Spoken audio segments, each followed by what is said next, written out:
Hey, g'day guys, it's Adam with another Trip Ready review, and today we're going to be checking out the 23Zero FALCON 270 degree awning. We're going to run through all of the features that it comes with. We'll run through the full-time setup in first-person mode. I'm going to share my thoughts after using this for a full Cape trip, about 7,000 kilometers, and then we'll finish up with some quickfire pros and cons. So stick around, let's get started. Now, a couple of quick things, just like all the review videos on the channel. One, if you're watching this on YouTube, you can use the chapters down below to skip ahead to any point in need. Two, I will make sure I link where you can pick up one of these for yourself, also in the video description down below. And three, be sure to check out the channel for more review videos just like this one. So to kick things off, dimensionally, this thing comes in at about the 2140 in length. It's about 200 millimeters in height and about 160 wide. The weight of this guy comes right in at about the 19 kilo, which isn't too bad for a full 270 degree awning. The awning also comes with a full Australian back 2-year warranty. Now, if we check out the bag itself, this is Cape fresh, so I haven't even removed it from the side of the D-Max since the Cape trip. We've given it a bit of a bath, but that's about it. One of the cool things I like about it is it has this extra flap at the front. There you go, still got some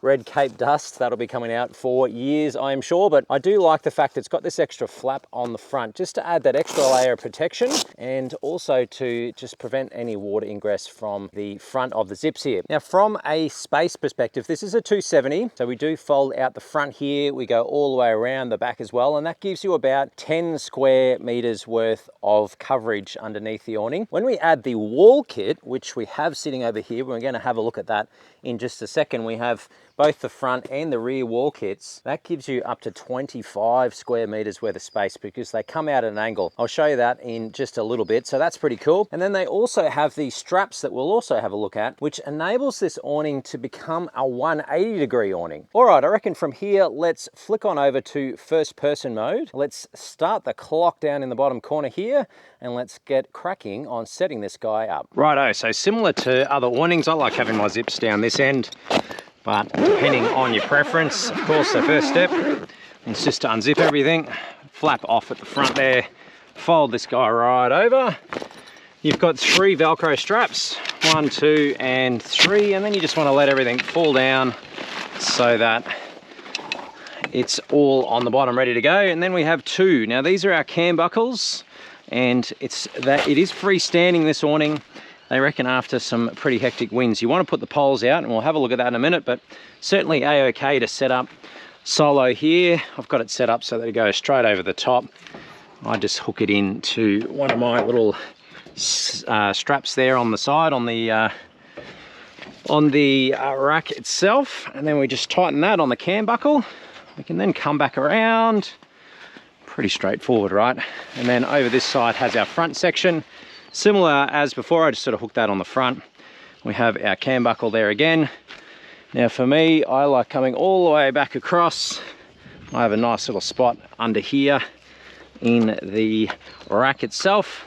I'll grab my extra bit of tail here, go over my antenna there, give that a bit of a pull so it's nice and tight. And there we go, we're technically set up now. I've got mine mounted a little bit lower because of the rooftop tent. So all you got to do is come in under here and you've got some integrated poles, which is excellent. These just push down, standard sort of affair on the end. They're just a twist and tighten like that. And then we've got another one built in over this side. We just do exactly the same thing. Generally recommend to put these guys up, and on that Cape trip I was doing that each time as well. Stop the clock, so there you go. One-man army, even with some gloves on, they're optional. But it is very, very fast to set up, as you can see. And even with just the 2 poles, you've got loads of stability. And for the Cape trip, most of the time I had it set up exactly like this. You've got plenty of height. I'm a bit of a tall guy, and you've got plenty of space to be able to get underneath there, no worries at all. So, all right, I reckon from here, let's flick back over to the main camera and check out some of the features that the awning comes with. Right, so we're back to the main camera now. Let's have a bit of a look around. You'll notice that underneath here, it's quite a bit darker, and that's because our actual fabric here has the LST technology, the same as the 23Zero rooftop tents. This is the light suppression technology, and as you can see, it doesn't let any light in at all. And that also means that you're eradicating a whole bunch of heat. We have a bit of a look around the awning. It has all of the usual suspects that you would want to see. On the underneath side, you can see that we have those same high quality zips. That's how you attach the awning, the sidewalls, and they have these handy little labels that tell you which one goes where. So that's our A side, and then all the way around here is our B side, so you can see there as well. So we'll put those up in just a sec. Underneath, you can see we have a really solid bracketry going on here, and that goes the same as the actual brackets that attach the thing to your roof rack or wherever you've got it mounted. You do get 3 of the super strong ones with the kit, and really good powder coat on that. No sort of issues with any sort of rust starting to appear or anything like that. They survived the cape really well. You can see that it is a alloy construction for all of the arms, and they go all the way down where you've got a couple other options for some additional poles that we'll put up in just a second. All right, I reckon from here, let's head on around and get our walls installed. There is 2 of them. They look a little bit like this. You've got an A and a B side, and they're pretty self-explanatory on how to set up. You just sort of pull them all out, and then these zips that sit on the sides here, that's what zips them into place. So you just line them up and zip the walls all the way around. You do get a bunch of extra poles, and it is recommended, like it says on our warning sign here, that because of the extra weight of the walls, you need to put up the extra poles, and they come in this extra little bag.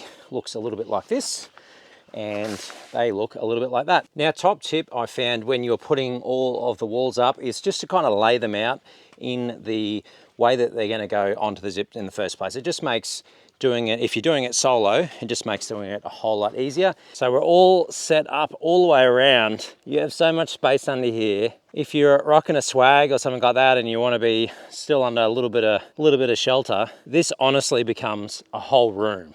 It's crazy. It goes all the way around and turns basically the side of your car and all the way around the back in just to one monstrous tent. So now you do have the option, you've still got the guy ropes on the outside, so they can still do the old guttering system. And then all the way around on the walls, you've got these guys as well. So if you want even more space, you can peg these right out like that, just to give you monsters of room on the inside and really turn it into its own little living space. Now, I said that on the side there was some extra zips, and they're a door.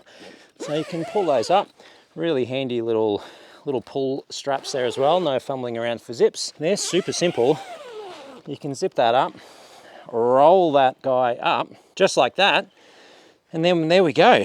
We can come on inside. So now when I go camping, I like cooking on the back of the tailgate. That's very much how I've set my rig up, with lighting, with the store mod here, with water on the side, all those bits and bobs. So I normally cook there and then prep space around the side. So this still gives me the perfect ability to do that. And then with the walls on, check this out. It's out of control. You get so much space. I've whacked the old chair and table in here. Hopefully that gives you, a little bit of an idea of how much space. So quickfire pros and cons. Pro number 1 for me is a bit of a catch-all, and I'm probably cheating a little bit, but it's overall quality. I think the quality that you get with this is fantastic. Everything from the high quality zips, the SBS zips, to the way that the wall kit attaches with the same high quality zips, and even down to the little hooky bits on the zips, making life easy there. The extra flap on the front to keep rain and debris out of your zips, all of that sort of stuff. Overall, this is a really good quality 270-degree awning. Pro number 2 is definitely the LST fabric, that light suppression fabric. I'll just show you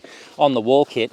It just does an absolute fantastic job of not letting any light through at all, and of course UV. And pro number 3 for me is the price point. There's some other awnings out there that are much more expensive than this, and whether they're any better, I don't know. I'd probably question whether they are. This is definitely not one of your cheapies, but like with all 23Zero gear, it is very good value, and like you can see in the video, you're definitely getting a lot of bang for your buck. Now, from a cons perspective, it's really tricky because there's a lot of good about this awning. I had to really scrape the bottom of the barrel to try try and be balanced here. One thing I could probably point out, just because it's staring me in the face, is the bag has got a couple little nicks on it. You can see just how many scratches and bits and pieces that it has. Now, this was 7,000 Ks down the old telly track, the whole box and dice. As you can see in the Cape Trip videos for the D-Max, we didn't be shy with this thing, so I think that's probably to be expected. One other thing I was thinking with the zips, I have had zip failures before on awnings. Not to say I have on this. I guess a